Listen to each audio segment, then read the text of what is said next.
역사의 획을 긋는 중대한 사건들이 종종 있습니다.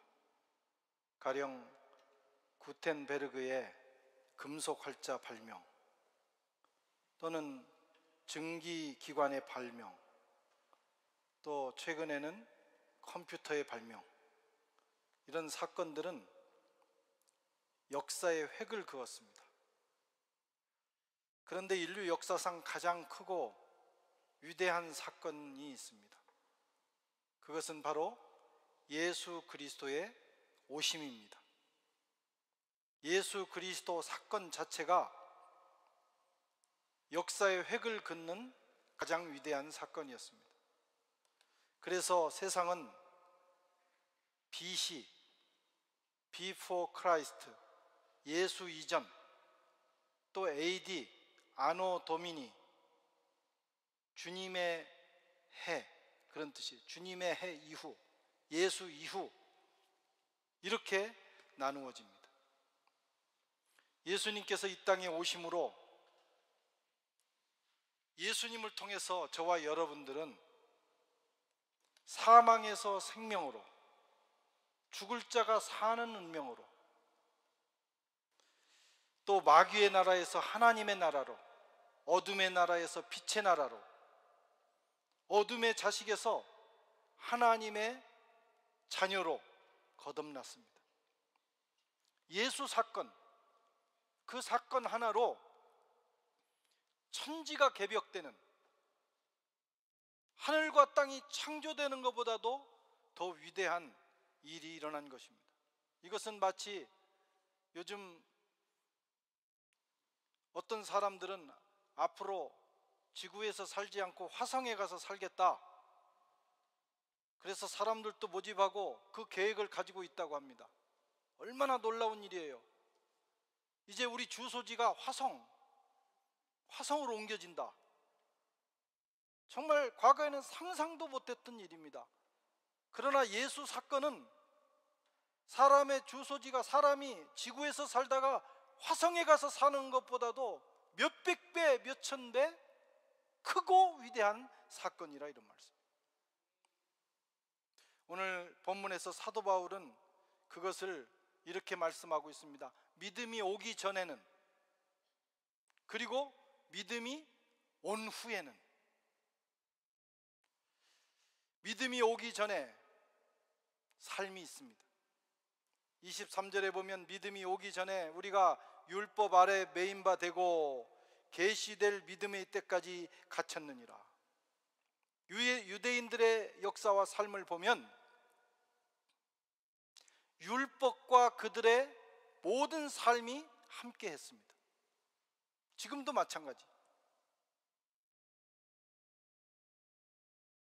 그런데 예수 그리스도께서 오신 이후에 유대인들은 율법과의 관계가 재정립이 된다는 거예요.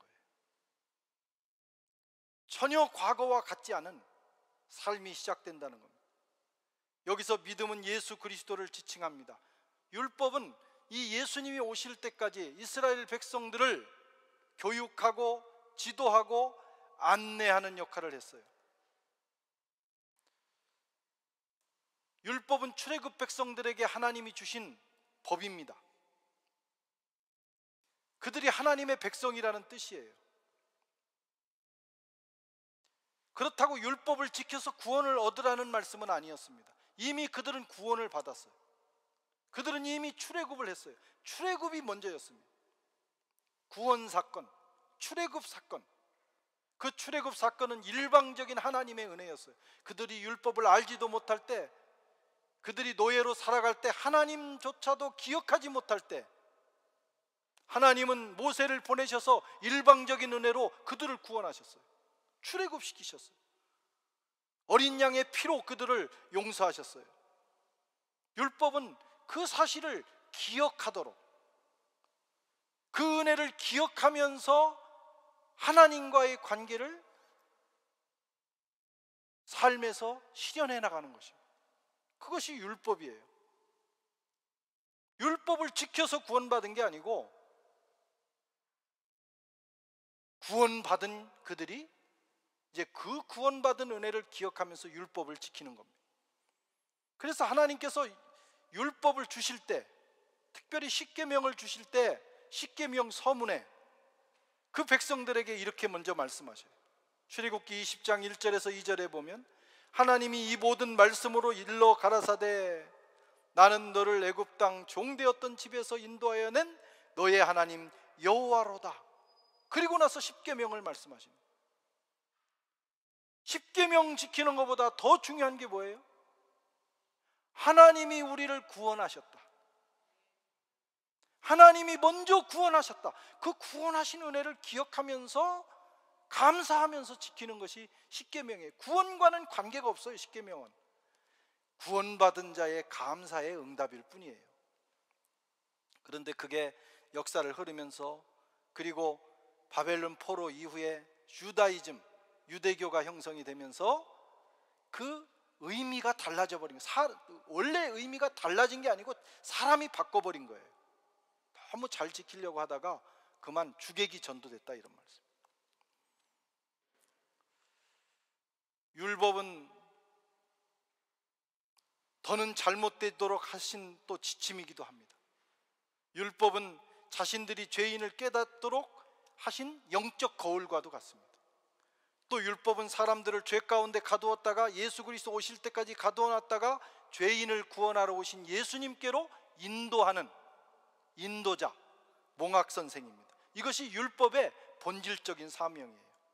율법을 지켜서 구원 얻는 게 처음부터 아니고 끝까지 아닙니다. 그런데 사람들이 그걸 착각한 거예요. 유대인에게는 율법이 있었어요. 그럼 율법 없는 이방인들은 뭐냐 이거. 율법 없는 이방인들은 어떻게 하나님을 알고, 어떻게 자기가 죄인임을 알고, 어떻게 예수께로 가냐. 사도 바울은 로마서에서 유대인에게는 율법이 있었다면 이방인에게는 양심이 있다, 이렇게 가르치고 있어요. 하나님의 율법을 모르는, 하나님을 모르던 이 이방인들에게도 하나님을 알만한, 자기가 죄인임을 깨달을 수 있는 양심이라는 것이 있다는 거예요. 다시 말하면 양심은 양심대로 살아서 구원 얻는 게 아니고 양심은 율법과 같은 거예요. 그래서 양심, 자기 양심에 비춰보니까 아, 나는 죄인이구나, 나 이래서는 안 되겠구나 라고 하는 걸 깨닫도록 하는 거예요. 그래서 구원자를 기다리도록 만드는 것이 이방인의 양심입니다. 우리는 율법이 없었기 때문에 죄인인 줄 몰랐다, 이렇게 변명할 수도 없어요. 로마서 2장 14절 15절 같이 한번 읽어볼까요? 율법 없는 이방인이 본성으로 율법의 일을 행할 때는 이 사람은 율법이 없어도 자기가 자기에게 율법이 되나니 이런 이들은 그 양심이 증거가 되어 그 생각들이 서로 혹은 송사하며 혹은 변명하여 그 마음에 새긴 율법의 행위를 나타내느니라. 어떤 사람들은, 저 어렸을 때도 그런 가르침을 받았어요. 어떤 분들은 이방인들은 양심대로 살아, 양심 구원이 있다, 양심대로 살면 이방인들은 구원을 받는 때가 있었다 라고 가르쳤지만 그 근거가 오늘 본문인데, 로마서 2장 14절 15절인데 사실 그 뜻이 아닙니다. 자세히 읽어보면 이 율법 없는 이방인들에게는 양심이 율법의 기능이라는 거예요. 어떤 기능? 죄인임을 깨닫는 기능. 어떤 기능? 예수께로 갈 수 있도록 우리를 인도하는 기능. 양심이 살아있으면요, 내가 죄인인 걸 압니다. 양심이 살아있으면 예수가 필요한 존재, 구원자가 필요한 존재임을 안다, 이런 말씀이에요. 물론 양심이 털난 사람도 있고 양심이 화인 맞은 사람도 있어요. 양심이 마비된 사람. 그래가지고 나쁜 짓을 하고도, 죄를 짓고도 죄를 깨닫지 못해. 그건 양심의 기능이 마비된 것입니다.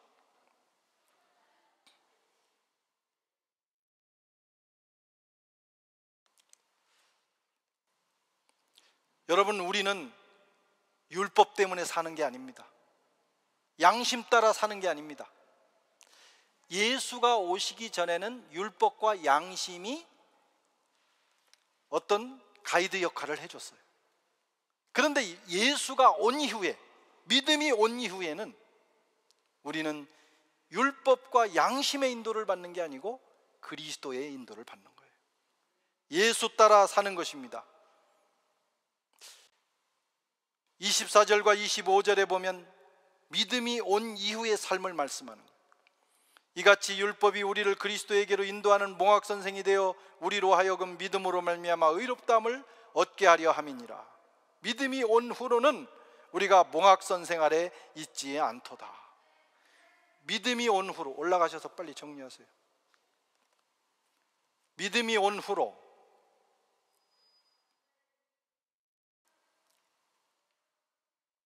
예수님이 온 이후에 세상은 어떻게 바뀌느냐? 더 이상 몽학 선생 아래 있지 않다.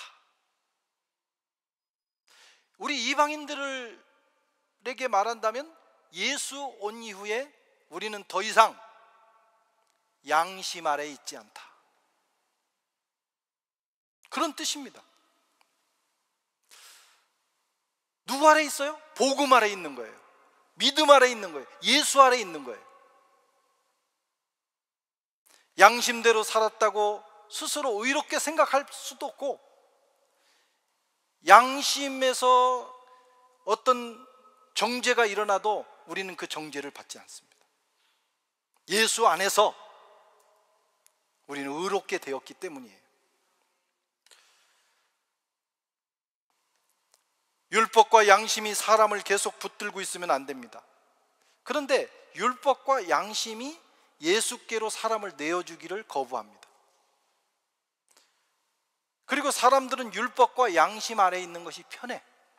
사실 그 아래에 있으면 계속 너는 죄인이다, 너는 심판받을 수밖에 없다, 이렇게 정죄를 받는데, 사실 그게 기능인데 워낙 거기에 익숙해 있어서 약간 정죄를 받고 약간 내가 지켜가지고 양심대로 살아서 뭔가 뿌듯해야 편안한 상태를 유지하려고 합니다.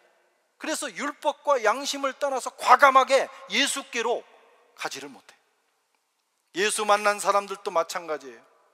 그래서 예수 만난 다음에도 갈라디아 교인들 또는 거기에 있는 유대인들이 예수 만나 구원 받은 다음에 율법으로부터 자유했는데 더 이상 몽학 선생님 아래 있지 않다 이렇게 말씀하셨는데 다시 거기로 자꾸 가는 거예요. 거기 가야 편한 거예요.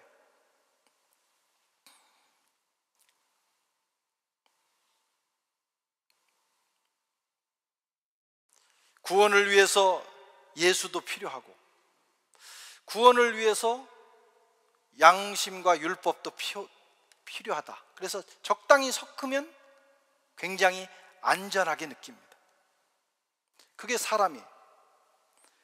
하나님의 은혜도 필요하지만 내 의와 공로도 필요하다. 어떻게 은혜만 가지고 사냐? 그래도 뭐가 있어야지. 내 의와 양심이 있어야지.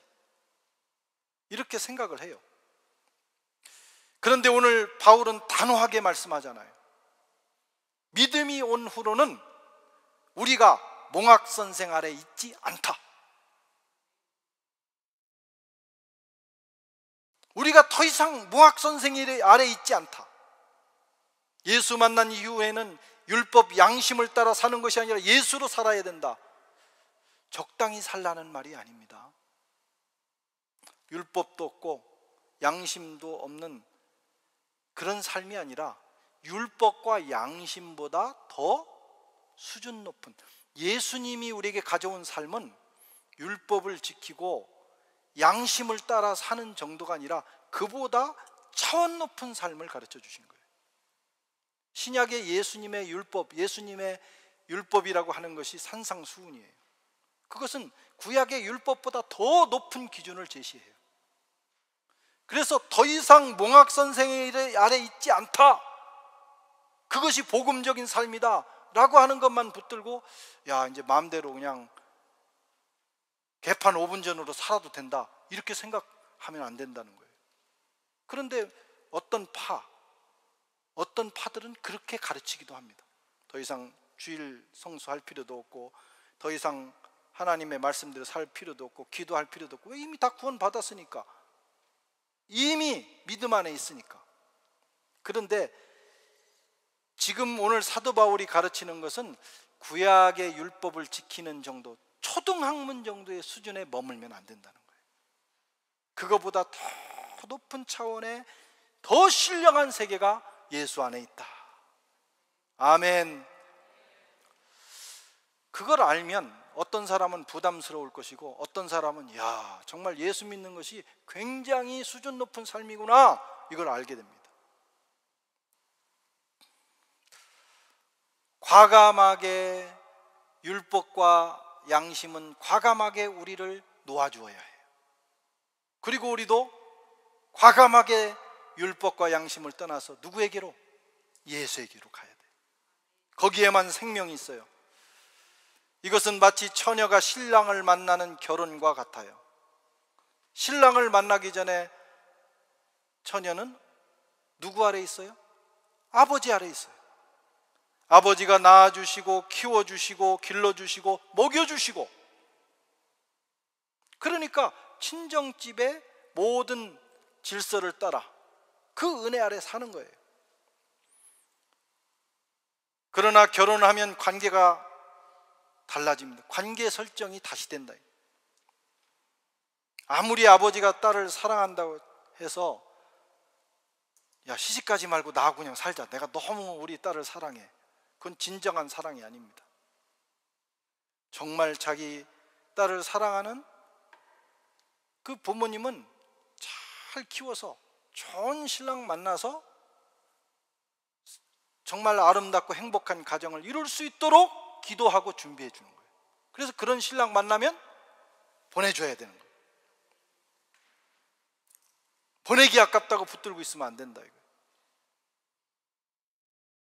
또 부모님이 너무 정들었다고 신랑한테로 안 가고 자꾸 이 결혼한 신부가 집에만 있으려고 하면 안 됩니다. 맨날 친정 가서 살고 거기 있고 시댁으로 가야 되고 신혼집으로 가야 되는데, 그러면 서로 불행해지는 거예요. 우리가 결혼식 할 때, 우리 전통 결혼식은 그렇지 않은 것 같은데, 교회에서 하는 결혼식은 보통 아버지가 신부를 데리고 여기까지 옵니다. 거기까지가 아버지의 역할이에요. 그리고 신랑한테 딸의 손을 신랑의 손에 얹어주고 아버지는 퇴장. 그 다음부터 이 두 사람의 운명은 하나가 되는 거예요. 물론 키워주시고 길러주신 부모님의 은혜를 잊으면 안 되겠죠. 소중히 여기고 귀하게 여기고 늘 감사해야 되지만 과거로 돌아가면 안 됩니다. 단호하게 정리를 해야 돼요. 그 다음부터 부모님이 이 가정에 간섭하는 것도 정리해야 돼요. 자꾸 간섭하게 놔두면 이 집이 불행해져. 두 사람이 미래를 열어가야 돼. 요즘 현대 가정의 문제는 이걸 못하는 게 문제더라고. 그래가지고 자꾸 과거의 그 인연에 매여 있는 거예요. 신랑과 신부는 신랑을 중심으로, 신랑은 신부를 중심으로 살아야 돼요. 신랑은 자기에게 온 신부의 운명을 책임져야 돼. 이렇게 관계가 재설정돼야 진정한 결혼입니다. 예수님 우리 신랑이라고 그러잖아요. 우리가 신부예요. 우리가 예수를 만났으면 예수님에게 모든 걸 맞춰야 되는 거예요. 그리고 과거의 모든 관계는 정리해야 됩니다. 재설정이 돼야 돼요. 이것이 영적 생활이에요. 예수가 온 이후로. 이 말씀에 그런 뜻이 들어있습니다. 특별히 율법과의 관계, 이게 얼마나 어려웠는지 초대교회 내내 1세기 내내 이 갈등이었어요. 율법과 기독교인의 관계를 어떻게 정리해야 되느냐. 이게 정리 안 됐으면 기독교가 그냥 거기서 무너져 버립니다. 이게 정리돼서 그리스도교가 지금 오늘날까지 오게 되는 거예요. 이렇게 예수님과의 관계를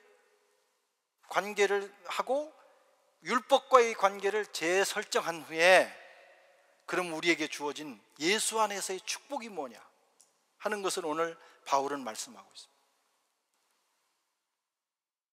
네 가지를 말씀합니다. 첫째는 하나님의 아들이 된다.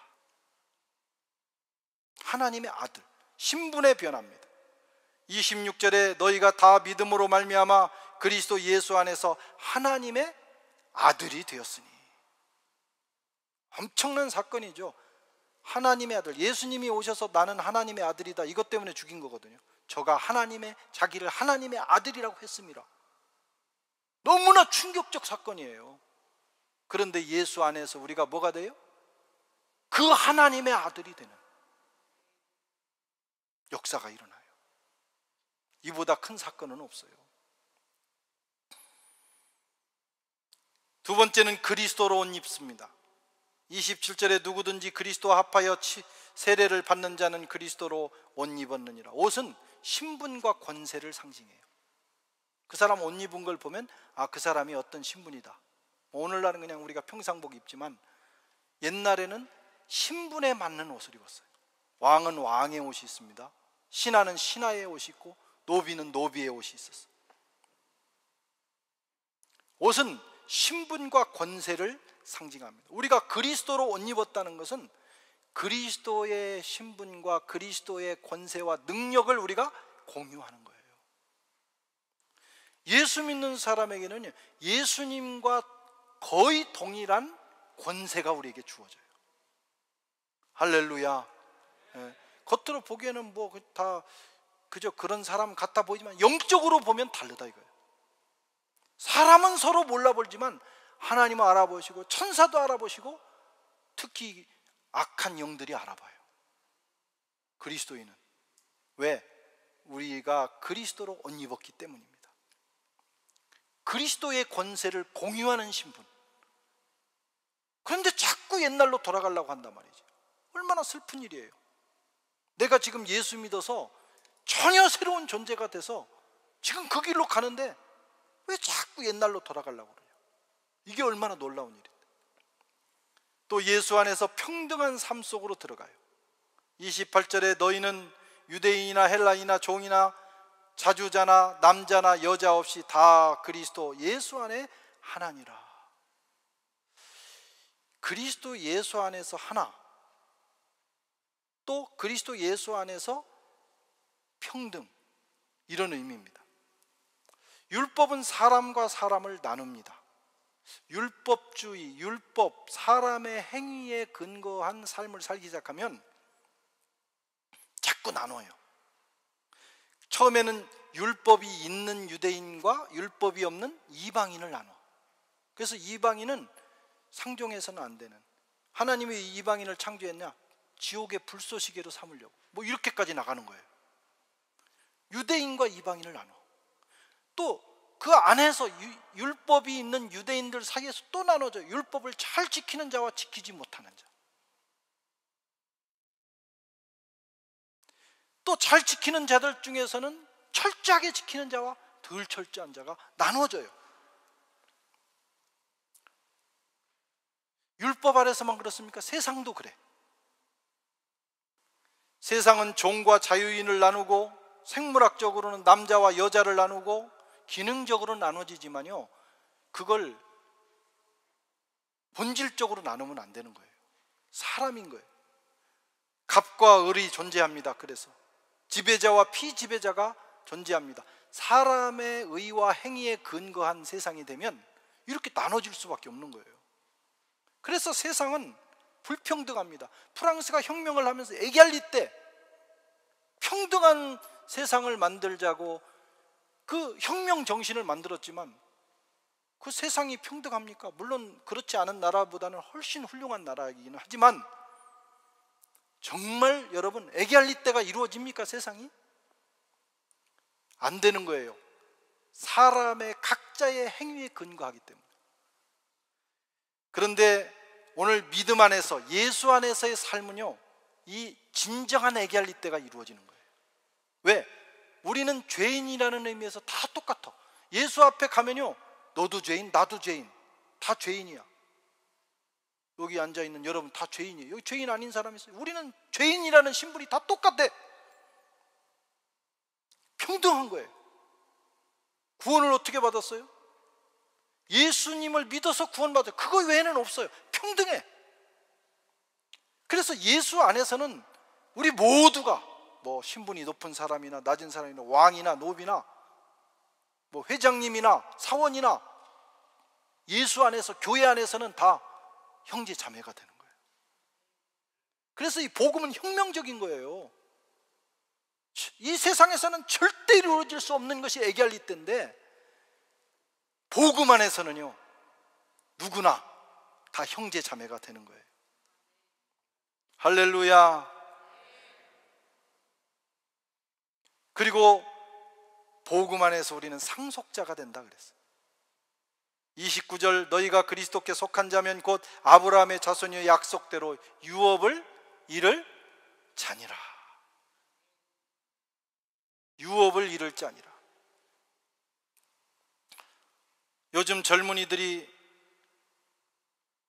금수저로 태어나지 않은 것을 속상해한다고 그래요. 세상에 금수저, 흙수저, 이건 최근에 나온 얘기들이죠. 우리 어렸을 때는 이런 개념이 별로 없었는데 요즘은 이 금수저, 흙수저가 많이 얘기가 되고 있어요. 물론 세상에 부자 되기 가장 확실한 방법은 아버지 잘 만나면 되는 거예요. 그건 그냥 아버지가 특별히 부도나고 망하기 전에는 일단 걔는 앞길이 열려 있는 거예요.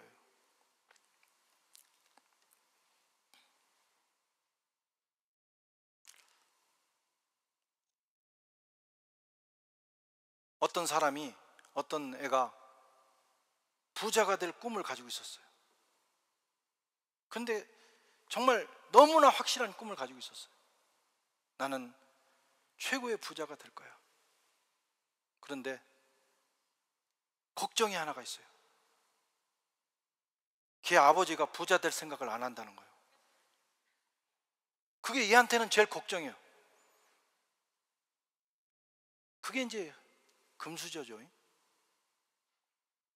아버지만 잘 만나면 되는데.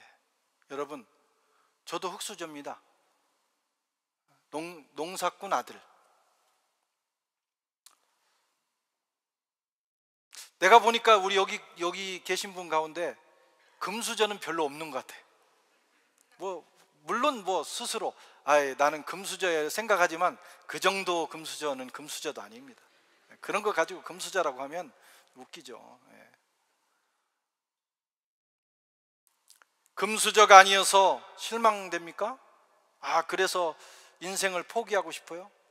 원망하고 싶어요? 왜 우리 부모는 이렇게 이 정도밖에 안 돼? 그러지 마세요.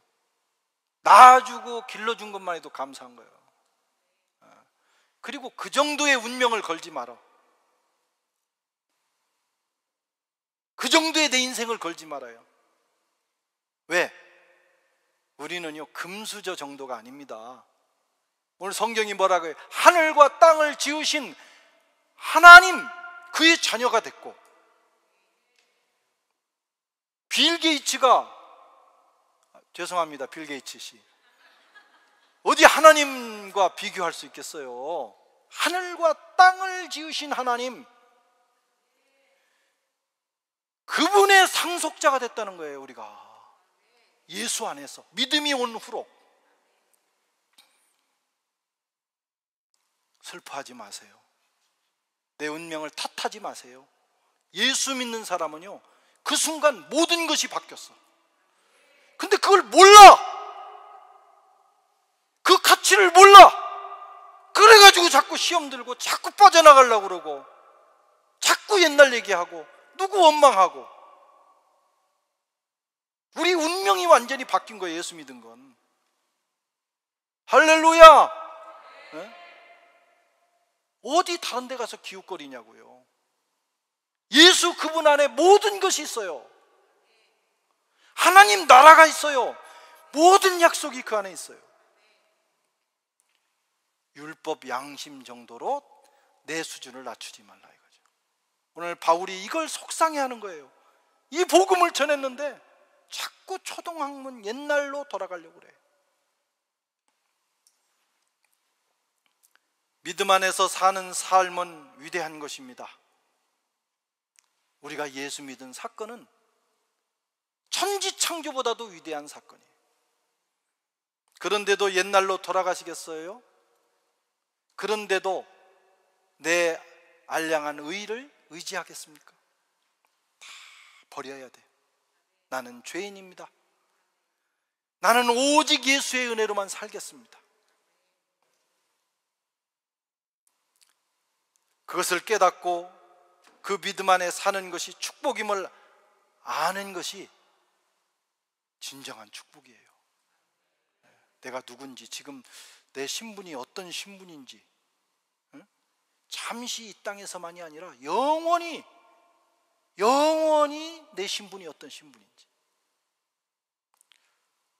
그걸 알아야 진짜 예수를 믿는 거예요.